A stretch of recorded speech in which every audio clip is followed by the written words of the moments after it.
Assalamualaikum warahmatullahi wabarakatuh. Selamat datang kembali di channel Belajar Sejarah bersama Veluka Edukasi.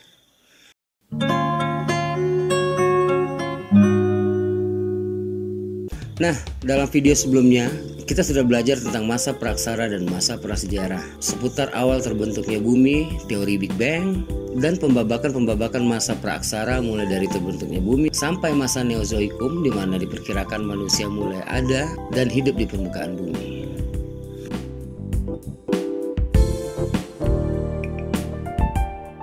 Nah, sebelum kita lanjut, ada beberapa pengalaman saya pribadi ketika menghadapi anak-anak yang sekarang sepertinya sudah mulai kritis. Banyak pernyataan-pernyataan mereka yang sangat menggelitik di pikiran saya. Mereka mempertanyakan mengapa kita harus bersusah payah untuk membayangkan kehidupan di masa lalu yang kita sendiri memang tidak ada di sana. Sebenarnya pertanyaan-pertanyaan mereka itu ada benarnya. Nah, namun kita nggak boleh langsung menghakimi mereka, karena apapun itu merupakan salah satu bentuk rasa keingintahuan mereka tentang apa yang mereka sedang pelajari gitu. Dan saya rasa itu sesuatu yang wajar-wajar saja. Ada satu ketika salah seorang murid yang ada di kelas pernah melemparkan satu buah pertanyaan yang sangat sederhana, namun saya rasa cukup sulit untuk kita jawab. Pernahkah kita berpikir, kenapa di luar angkasa kondisi cahaya selalu terlihat gelap? Dari berbagai video-video yang pernah kita saksikan, selama 24 jam luar angkasa selalu terlihat begitu gelap. Nah, beberapa dari mereka sering mempertanyakan, kemanakah matahari di luar angkasa? Kita ketahui bahwa pada siang hari di bumi, pada jam-jam tertentu, matahari bersinar begitu terang di bumi. Kemanakah matahari pada saat kita berada di luar angkasa? Gimana? Walaupun sebenarnya banyak referensi yang bisa kita gunakan untuk menjawab pertanyaan ini, sepertinya itu belum cukup untuk menjawab pertanyaan-pertanyaan itu. Namun kita tidak perlu menyimpulkan apa-apa, karena dalam video kali ini saya tidak akan membahas itu, dan cukup Anda cari tahu sendiri apabila Anda ingin mengetahuinya lebih lanjut. Karena sepanjang sepengetahuan saya, belajar itu sendiri adalah proses di mana kita menerima informasi dari orang lain, baik itu dari guru ataupun referensi-referensi lain seperti video-video pembelajaran, yang dimana orang yang membuat konten video itu sendiri melakukan riset ataupun mengumpulkan bukti-bukti seperti buku dan artikel-artikel dari para peneliti yang ada. Jadi bukan hal aneh apabila ada peserta didik yang menanyakan pertanyaan-pertanyaan yang mungkin mendorong rasa ingin tahu mereka, sehingga mereka menanyakan hal tersebut kepada guru-gurunya. Karena bagaimanapun itu adalah salah satu bentuk proses belajar, di mana pada saat kita mendengarkan informasi, kita terangsang untuk mencari tahu apakah informasi itu benar atau valid. Jadi kita tidak boleh menyimpulkan sendiri hanya dengan mendengarkan informasi itu. Apabila kita tidak melakukan riset atau mengambil artikel-artikel dari para peneliti atau ilmuwan yang sudah melakukan penelitian langsung, kita akan masuk ke dalam kategori menghayal. Nah, kali ini saya akan coba menyambung materi kita di video sebelumnya tentang proses berakhirnya masa praaksara dan bagaimana kehidupan masa praaksara pada awal-awal masuknya manusia di Nusantara. Pada video sebelumnya sudah dijelaskan tentang pembabakan zaman praaksara di Indonesia yang meliputi periode Arkaikum, Paleozoikum, Mesozoikum, dan Neozoikum. Dan kita juga sudah mengetahui bahwa masa praaksara di Indonesia berakhir mulai abad ke-4 sampai abad ke-5 Masehi, ditandai dengan berdirinya sebuah kerajaan Hindu pertama di Nusantara. Kerajaan Kutai Kartanegara merupakan kerajaan Hindu tertua di Nusantara. Kerajaan Kutai yang terletak di hulu Sungai Mahakam, Kabupaten Kutai, Kalimantan Timur, diperkirakan berdiri pada abad ke-5 Masehi atau sekitar 400 tahun Masehi. Nama kerajaan Kutai sendiri diambil sesuai dengan nama daerah penemuannya. Dikutip situs Kementerian Pendidikan dan Kebudayaan atau Kemendikbud, tidak diketahui secara pasti kapan kerajaan Kutai berdiri. Para ahli menduga jika kerajaan Kutai sudah ada sejak abad ke-5. Keberadaan kerajaan tersebut dibuktikan dengan ditemukannya dari jenis hurufnya yang Pranagri dan berasal dari India Selatan. Itu dibuktikan dengan ditemukannya 7 buah yupa atau prasasti berupa tiang batu yang ditulis dengan huruf Pallava dan bahasa Sanskerta yang berasal dari India yang sudah mengenal Hindu. Kerajaan Kutai pertama kali didirikan oleh seseorang yang bernama Maharaja Kudungga, yang dimana ia juga menjadi raja pertama dari kerajaan tersebut. Nama Kudungga sendiri berarti nama dari orang Indonesia asli, dan menurut para ahli menyebutkan kedudukan Kudungga pada saat itu adalah kepala suku dari Kutai.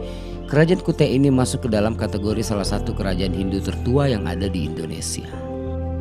Yupa ini berupa tugu batu yang berfungsi sebagai tugu peringatan yang dibuat oleh para Brahmana atas kedermawanan Raja Mulawarman. Dalam Yupa disebutkan bahwa Mulawarman adalah raja yang sangat baik dan kuat. Mulawarman merupakan anak dari Aswawarman sekaligus cucu dari Raja Kudungga yang telah memberikan 20.000 ekor sapi kepada para Brahmana.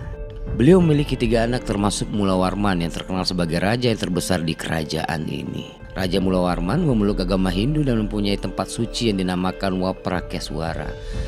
Kerajaan Kutai berada di Muara Kaman, Kalimantan Timur atau dekat kota Tenggarong di hulu Sungai Mahakam.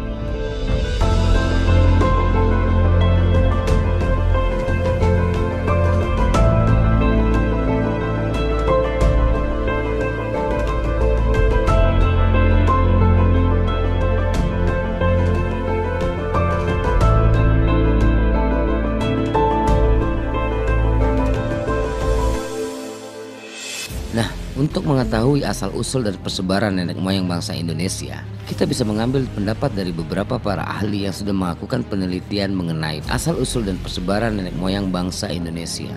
Nah, menurut Paul dan Fitz Sarasin, penduduk asli kepulauan Indonesia merupakan ras yang memiliki kulit gelap dan memiliki postur tubuh yang kecil.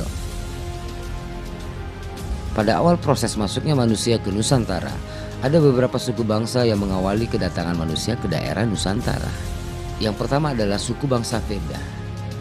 Suku bangsa Veda merupakan sebuah kelompok masyarakat pribumi minoritas di Sri Lanka yang melakukan perjalanan melalui jalur darat ke kepulauan Indonesia. Karena sebelum zaman glasial atau zaman es, kepulauan Indonesia masih menyatu dengan Asia. Kemudian setelah berakhirnya zaman es dan menimbulkan naiknya permukaan air laut, menyebabkan dataran rendah di sekitar kepulauan Nusantara berubah menjadi laut dangkal dan menyebabkan terpisahnya kepulauan Nusantara dari benua Asia. Dalam perkembangan lebih lanjut, suku bangsa Veda akhirnya berpindah ke daerah pedalaman dan tinggal di sana dalam jangka waktu yang cukup lama. Diperkirakan, orang Veda kemudian menyebar sampai ke beberapa wilayah di Nusantara seperti di Pulau Papua, Flores Barat, Pulau Seram, Timur Barat, dan sampai ke Kepulauan Melanesia. Nah, setelah kedatangan bangsa Veda, disusul kedatangan bangsa Proto-Melayu. Proto-Melayu bisa dibagi menjadi 2 periode. Kedatangan pertama berasal dari daerah Yunan di Cina Selatan yang melakukan perjalanan melalui jalur barat di wilayah Indochina yang berlanjut ke daerah Semenanjung Malaya yang kemudian masuk ke Pulau Sumatera dan akhirnya menyebar ke kepulauan di Nusantara. Sedangkan kedatangan kedua melalui jalur timur yang dimulai dari Kepulauan Ryukyu di negara Jepang, yang kemudian menggunakan jalur laut ke Taiwan, melewati Filipina, sampai ke Kepulauan Sangir dan akhirnya masuk ke Pulau Sulawesi. Kemudian mereka menyebar ke seluruh kepulauan Nusantara. Jadi, berdasarkan urutan kedatangan manusia ke Nusantara, yang pertama kali sampai ke Nusantara adalah suku bangsa Veda, kemudian disusul oleh suku bangsa Proto-Melayu. Setelah kedatangan kedua suku bangsa itu, Nusantara kedatangan gelombang manusia berikutnya yaitu suku bangsa Deutero-Melayu.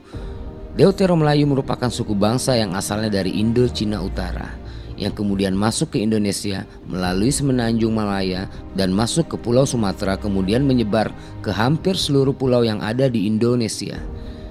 Kedatangan Deutero-Melayu menyebabkan terdesaknya suku bangsa Proto-Melayu ke daerah pedalaman, dan sampai saat ini diperkirakan sebagian besar penduduk Indonesia merupakan keturunan dari bangsa Deutero-Melayu. Masuknya ketiga suku bangsa tersebut menyebabkan terbentuknya suku-suku kecil yang ada di Indonesia.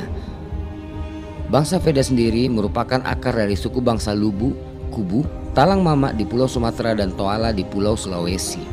Sementara Proto-Melayu terpecah membentuk suku-suku bangsa seperti suku bangsa Mentawai, suku Dayak, dan suku Toraja. Kemudian, Deutero Melayu sendiri membentuk suku bangsa Melayu, suku Minang, suku Jawa, suku Bugis, dan sebagainya. Nah, itulah tadi beberapa informasi materi praaksara dan proses kehidupan manusia pada waktu itu.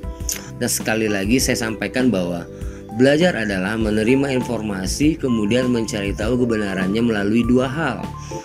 Yang pertama adalah melakukan riset, yang kedua memakai argumen atau hasil-hasil penelitian yang sudah dilakukan oleh beberapa ahli dan para ilmuwan, sehingga kita dapat menyimpulkan beberapa hal, walaupun sebenarnya untuk menyimpulkan kita juga harus melakukan penelitian kecil-kecilan.